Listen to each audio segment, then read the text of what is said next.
topganlarida jim quloq osinglar deyishdi. Aytgancha tilingizni tiyib sukut qilish anchagina oson, ammo endi nima osonmasligini bilasizmi?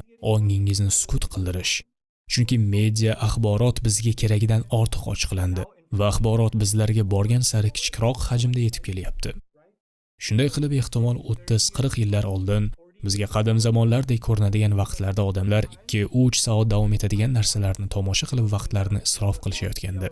Biroq endi mening buncha vaqtim yo'q, menga TikTok videolari ko'rsatinglar deymiz. Ana shu TikTokdagi video ham 59 sekund bo'lsa, bu juda ham uzun-ku. 20 sekundda meni kuldiring, keyin boshqasiga o'tib davom etaveray deymiz.